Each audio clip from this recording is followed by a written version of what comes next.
Good morning. It is 5 a.m. Wednesday here in Manila. I'm Raine Musngi with your first look at the news. President Aquino has arrived from Cambodia where he attended the ASEAN summit. Apple Salandoni was there and she filed this report.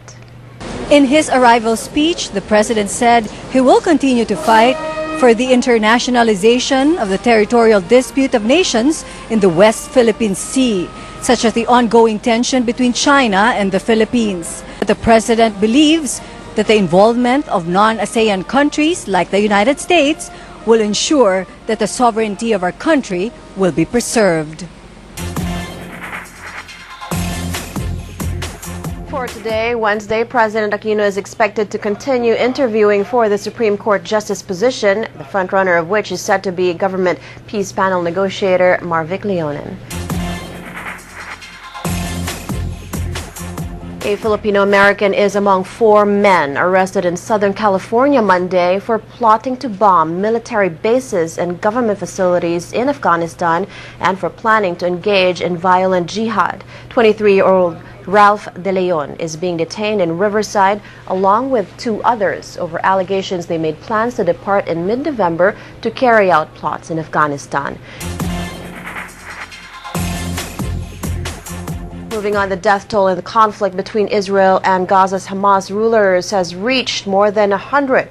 President Aquino says Filipinos there should be prepared to be evacuated. Hamas officials tell Reuters that Gaza truce had been held up because Israel has yet to respond to proposals and that they must wait until tomorrow.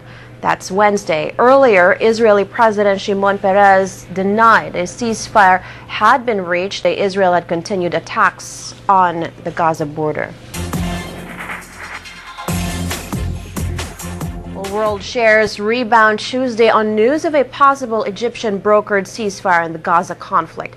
Wall Street subsequently slipped back into negative territory. European shares were bolstered by expectations that Eurozone finance ministers will approve the next tranche of bailout cash for Greece. In Asia, the markets were mixed Tuesday as the Bank of Japan's failure to announce new stimulus plans offset confidence coming from a positive U.S. housing report. Japanese shares fell 0.1% after the Bank of Japan's inaction. France's government shrugs off the latest downgrade of its credit rating, saying it just needs more time for reforms to the indebted economy to take root. Moody's Investor Service stripped Europe's number 2 economy of its prized AAA credit rating Monday due to concerns over its prospects for economic growth and its exposure to Europe's financial crisis. After months of wrangling and delays, the Senate finally approves its version of the sin tax reform bill. That's after Senators Juan Ponce Enrile and Ferdinand Marcos, both from the tobacco-producing North, pushed for amendments to stagger the implementation of the bill's provisions.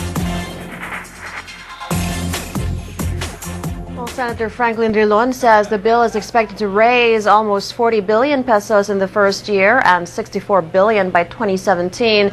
It is unclear, though, what the impact of the changes on collections would be. Over 100,000 residents of Zamboanga del Sur are reportedly victims of the billion-peso investment scam Aman Futures. One official also says millions of pesos of victims' money may now be in Malaysia. Meantime, it's a victory for partyless groups Akbayan and Bayan Muna as the Commission on Elections allows them to run in next year's polls. The Supreme Court, meantime, upheld its status quo ante-order, siding with 6 partyless groups who are fighting their own disqualification. The incidence of HIV/AIDS has increased at an alarming 25% in the Philippines from a decade ago. A United Nations report says the Philippines is one of only 9 countries which have failed to control the rise of the deadly disease.